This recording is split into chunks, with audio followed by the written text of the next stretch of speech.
আজ 13ই আগস্ট বুধবার জানাবো আজকের বাছাই করা গুরুত্বপূর্ণ 20টি তাজা খবর। শুরুতেই দেখে নেব আজকের সংবাদ শিরোনাম। সুপ্রিম কোর্টের রায়ে বিহারে রাজনৈতিক মহলে উত্তেজনার ঢেউ, বাতিল হতে পারে এসআইআর। ভোটার তালিকায় নাম নেই খোদ ডেপুটি মেয়রের, তৃণমূলের তোপের মুখে বিজেপি। নির্বাচন কমিশনের তলব, বুধ সকালে দিল্লি উড়ে যাচ্ছেন মুখ্য সচিব পন্ত। বাংলায় ভোটার তালিকায় সংশোধনে আপত্তি নেই, তবে কমিশনকে বড় শর্ত দিলেন অভিষেক। আধার ভোটার নাগরিকত্বের প্রমাণপত্র নয়, কমিশনের সিদ্ধান্তে শিলমোহর সুপ্রিমের। কেলেঙ্কারি, মিঠুন ঢোকার আগে বিজেপির কর্মী সভায় বেজে উঠল মুঝকো পিনা হ্যাঁ পিনে দো, বিতর্ক তুঙ্গে। মোহাম্মদ ইউনুস স্তম্ভিত, বাংলাদেশের নির্বাচনকে কেন্দ্র করে বড় পদক্ষেপ নিল নির্বাচন কমিশন। ভুয়ো নাগরিকদের চিহ্নিত করে তাড়াতেই হবে, এসআইআর এ অনিয়ম মানবেন না ভাইজান। ঘরের ছেলে থাকছেন ঘরে, হুমায়ুন তৃণমূল ছাড়ছে না।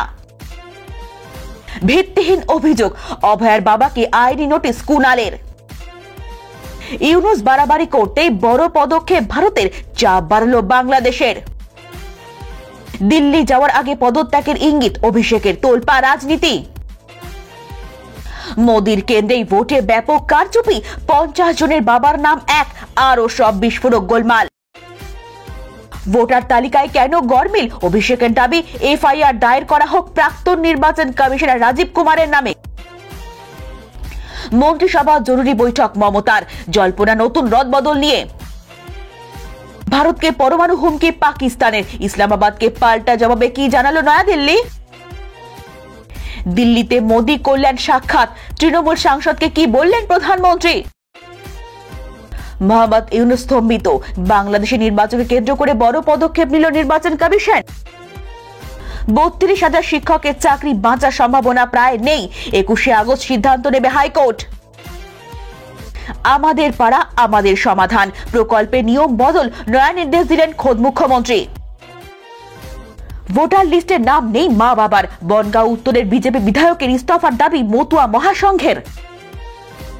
নবান্ন অভিযানের পর কি এমন হলো, বিজেপি ছেড়ে তৃণমূলে যোগ হাজার হাজার নেতাকর্মীর। এতক্ষণ শুনছিলেন সংবাদ শিরোনাম, এবার আসছি বিস্তারিত খবরে। বিহারের চলমান বিশেষ নিবিড় পুনর্নিরীক্ষণ অভিযান নিয়ে রাজনৈতিক মহলে উত্তেজনা চরমে। এই ইস্যুতে বিরোধীরা সংসদ থেকে শুরু করে রাজপথ পর্যন্ত বিক্ষোভ দেখাচ্ছে। এমন পরিস্থিতিতে সুপ্রিম কোর্টের এক কড়া মন্তব্যে নতুন করে রাজনৈতিক চাপ সৃষ্টি হয়েছে। দেশের সর্বোচ্চ আদালত জানিয়েছে, যদি বিহারের ভোটার তালিকায় কোনো গরমিল বা বেআইনি এন্ট্রি প্রমাণিত হয়, তাহলে সেপ্টেম্বরের মধ্যে এসআইআর এর ফলাফল বাতিল করে দেওয়া হতে পারে। সুপ্রিম কোর্টের এই মন্তব্য বিহারের রাজনীতিতে নতুন করে আলোড়ন সৃষ্টি করেছে। এই নির্দেশের পর রাজ্য সরকারের ওপর চাপ আরো বেড়েছে। রাজনৈতিক পর্যবেক্ষকদের মতে, আদালতের এই কঠোর অবস্থান আগামী দিনে বিহারের রাজনৈতিক পরিস্থিতিকে আরো জটিল করে তুলতে পারে। এই বিষয়ে পরবর্তী পদক্ষেপের জন্য অপেক্ষা করা হচ্ছে। বাংলায় ভোটার তালিকায় বিশেষ নিবিড় সংশোধনের জন্য যখন নির্বাচন কমিশন প্রস্তুতি নিচ্ছে, তখন বড় শর্ত দিলেন লোকসভায় তৃণমূল নেতা অভিষেক বন্দ্যোপাধ্যায়। তাঁর কথায়, বাংলায় ভোটার তালিকায় সংশোধন হোক, আপত্তি নেই, কিন্তু তার আগে লোকসভা ভেঙে দেওয়া হোক। গোটা দেশে একসঙ্গে ভোটার তালিকায় বিশেষ নিবিড় সংশোধন করা হোক। অভিষেকের বক্তব্য, মাত্র 1 বছর আগে লোকসভা ভোটের সময় এই ভোটার তালিকাতেই ভোট হয়েছে, তখন ভোটার তালিকা ঠিক ছিল, আর এখন ভোটার তালিকায় ভুয়ো ভোটার ঢুকে গেল। তার মানে যে ভোটার তালিকার ওপর ভোট করে নরেন্দ্র মোদী জিতে প্রধানমন্ত্রী হলেন, সরকার বানালেন, অমিত শাহ স্বরাষ্ট্রমন্ত্রী হলেন, সেটা ঠিক। তারপর বাংলায় ভোট আসতেই সেই তালিকা নিয়ে প্রশ্ন উঠে গেল। অভিষেকের কথা, এই ভোটার তালিকা যদি ভুলে ভরা থাকে, তাহলে নরেন্দ্র মোদী নির্বাচনও বৈধ নয়, কেন্দ্রের সরকারও বৈধ নয়। তাই স্পেশাল ইনসেন্টিভ ডিভিশন যদি করতেই হয়, তাহলে আগে লোকসভা ভেঙে দেওয়া হোক, তারপর গোটা দেশে নিবিড় সংশোধন হোক ভোটার তালিকায়। এতে কোনো অসুবিধা নেই, কিন্তু বাংলার ভোটার তালিকা ভুল আর গুজরাটের ঠিক, বিহারের ভোটার তালিকা ভুল, উত্তরপ্রদেশে ঠিক, এটা চলবে না। এসআইআর নিয়ে জোর চর্চা হচ্ছে। বাসিন্দারা 2002 সালের ভোটার তালিকায় তাদের নাম আছে কিনা খোঁজাখুঁজি করছেন। সেই তালিকা দেখতে গিয়ে সামনে এলো বিস্ফোরক অভিযোগ। বনগাঁ উত্তরের বিজেপি বিধায়ক অশোক কীর্তনিয়ার বাবা মায়ের নাম সেই বছর ভোটার তালিকায় নেই বলে অভিযোগ উঠল। এই বিষয়ে বনগাঁ মহকুমার শাসকের কাছে লিখিত অভিযোগ জানিয়েছে অল ইন্ডিয়া মতুয়া মহাসংঘ। শুধু তাই নয়, বিধায়ক পদ খারিজের দাবিও তোলা হয়েছে। ঘটনায় শুরু হয়েছে রাজনৈতিক চাপানুতোর। তবে এই অভিযোগ মানতে চায়নি বিজেপি বিধায়ক। রাজ্যের বিভিন্ন জায়গায় 2002 সালের ভোটার তালিকা খতিয়ে দেখছেন বাসিন্দারা। বনগাঁতেও একইভাবে তালিকা দেখা হচ্ছে।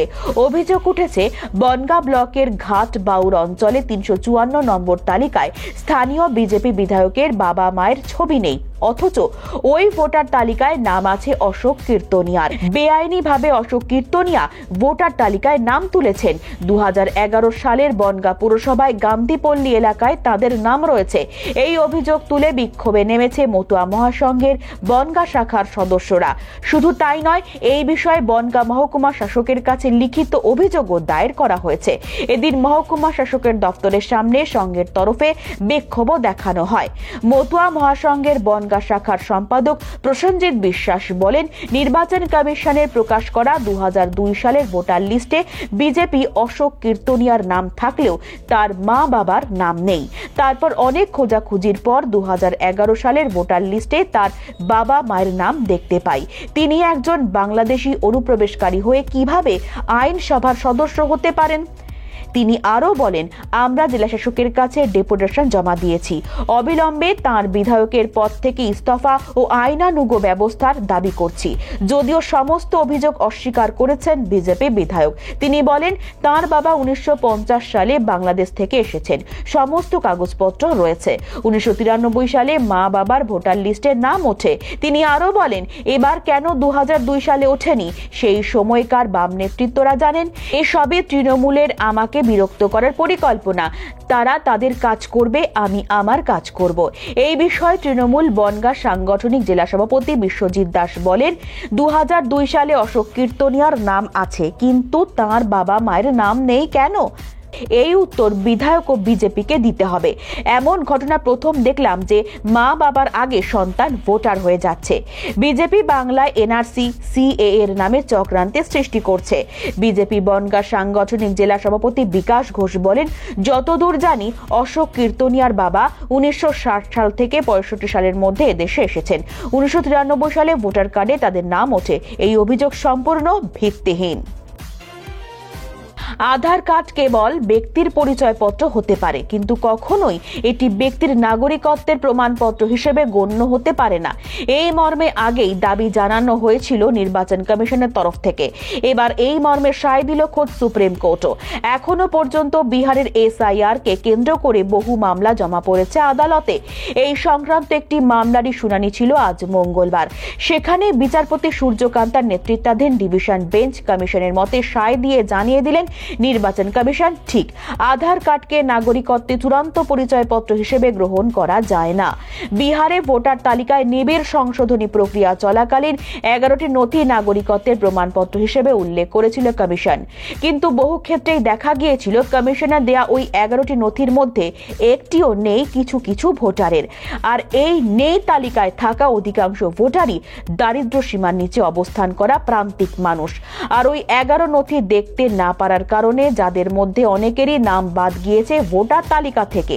এই সমস্ত প্রান্তিক মানুষদের কথা মাথায় রেখেই 11টি নথির পাশাপাশি আধার কার্ড, ভোটার কার্ড, রেশন কার্ডের মতো নথিগুলিকে নাগরিকত্বের পরিচয়পত্র হিসেবে মান্যতা দেওয়ার জন্য বলেছিল আদালত। তখনই কমিশনের তরফ থেকে হলফনামা পেশ করে জানানো হয়েছিল, আধার কার্ড, ভোটার কার্ডের মতো নথিগুলি গুরুত্বপূর্ণ হলেও এগুলি কখনোই নাগরিকত্বের পরিচয়পত্র হতে পারে না। এবার শীর্ষ আদালতের পর্যবেক্ষণেও কমিশনের সিদ্ধান্তকে শিলমোহর দেয়া হলো। আদালতের তরফে জানিয়ে দেওয়া হলো, আধার কার্ড থাকলেই কাউকে নিশ্চিতভাবে ভারতের নাগরিক বলা যায় না। বিগত কয়েক মাস ধরে বাংলাদেশের সঙ্গে ভারতের সম্পর্কে টানাপোড়েন চলছে। এরই মাঝে পদ্মাপাড়ের দেশের অন্তর্বর্তী সরকারের চীন প্রীতি আরো চাপে ফেলল বাংলাদেশকে। সে দেশ থেকে আরো কিছু পণ্য ভারতের স্থলপথে প্রবেশে নিষেধাজ্ঞা জারি করল নরেন্দ্র মোদী সরকার।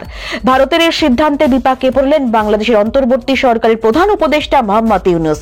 সোমবার কেন্দ্রের বাণিজ্য মন্ত্রকের অধীনস্থ director general of foreign trade একটি বিজ্ঞপ্তি জারি করেছে। সেই বিজ্ঞপ্তিতে বলা হয়েছে, পাট এবং পাট জাতীয় দড়ি, বস্তা সহ একাধিক পণ্য স্থলপথে ভারতে ঢুকতে পারবে না। শুধুমাত্র মহারাষ্ট্রের নবসেবা সমুদ্র বন্দর মারফত বাংলাদেশি পণ্য আদান প্রদানে ছাড় দেওয়া হয়েছে। গত বছরের অগাস্টে শেখ হাসিনার ইস্তফার পর থেকে বিভিন্ন ইস্যুতে বাংলাদেশের সঙ্গে ভারতের চাপানোতর বেড়েছে। গত বছরের 5ই আগস্ট প্রধানমন্ত্রী পদে ইস্তফা দিয়ে বাংলাদেশ ছাড়েন হাসিনা। এর 3 দিন পর মোহাম্মদ ইউনূসের নেতৃত্বে বাংলাদেশে অন্তর্বর্তী সরকার গঠন করা হয়। সে দেশে হিন্দু সহ সংখ্যালঘুদের ওপর হামলার নানা ছবি সামনে আসে। ভারত এই নিয়ে ইউনূস প্রশাসনকে ব্যবস্থা নেওয়ার বার্তা দিলেও কোনো পদক্ষেপ গ্রহণ করা হয়নি। আবার চলতি বছরের মার্চের শেষ দিকে চীন গিয়ে ভারতের সমালোচনা করে ইউনূস। এরপর গত এপ্রিল থেকে বাংলাদেশি পণ্য আমদানিতে লাগাতার নিষেধাজ্ঞা জারি করে ভারত। মে মাসে ট্রান্সশিপমেন্ট পরিষেবা ব্যবহার করে ইউরোপ সহ মধ্যপ্রাচ্যে ঢাকার পণ্য রফতানির সুবিধা বন্ধ করে দেয় নয়াদিল্লি।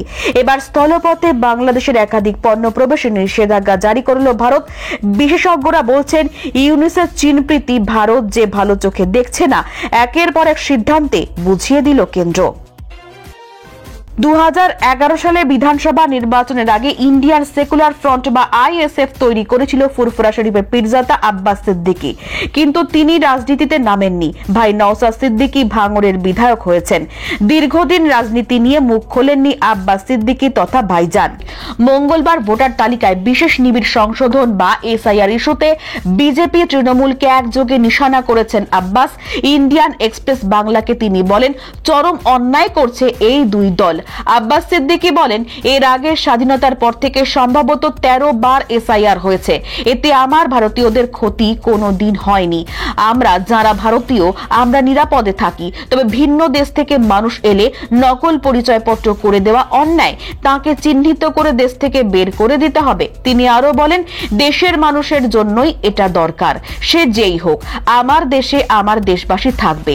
অন্য দেশ থেকে আসতে চাইলে পাসপোর্টের মাধ্যমে আসবে, ব্যবসা করতে আসবে, বেড়াতে আসবে, চুরি ছুপি আসবে। কোন রাজনৈতিক নেতা তাদের ভোট ব্যাংক হিসেবে জাল ভোটার কার্ড তৈরি করে নিজেদের রুটি সেঁকবে, আর দেশের মানুষ অধিকার পাবে না। এটা চরম অন্যায়। দেশের একজন নাগরিক হিসেবে এটাকে কোনোভাবে মেনে নিতে পারি না।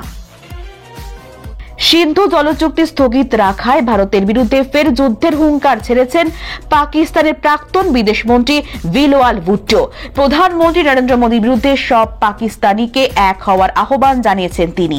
তার মন্তব্যের কড়া জবাব দিলেন বিজেপি নেতা মিঠুন চক্রবর্তী। তার মন্তব্যের পরিপ্রেক্ষিতে আক্রমণ শানিয়ে মিঠুন বলেন, পাকিস্তানের সাধারণ মানুষের বিরুদ্ধে আমার কিছু বলার নেই। ওরা যুদ্ধ চান না, ভালো লোক। কিন্তু যদি এমন কথা বলতে থাকেন, আমরা ধৈর্য হারিয়ে ফেলবো। তখন একের পর এক ব্রহ্মস চলবে। আর যদি কিছু না হয়, তাহলে আমরা ভেবেছি এটা বাঁধ বানাবো। 140 কোটি মানুষ সেখানে প্রস্রাব করবেন, তারপর বাঁধ খুলে দেব। কোনো গুলি চলবে না, সুনামি এসে যাবে। ফের তার সংযোজন, পাকিস্তানি মানুষের বিরুদ্ধে আমার কিছু বলার নেই। আমি এসব কিছু শুধু ওকে অর্থাৎ বিলওয়াল ভুট্টোকে বলছি।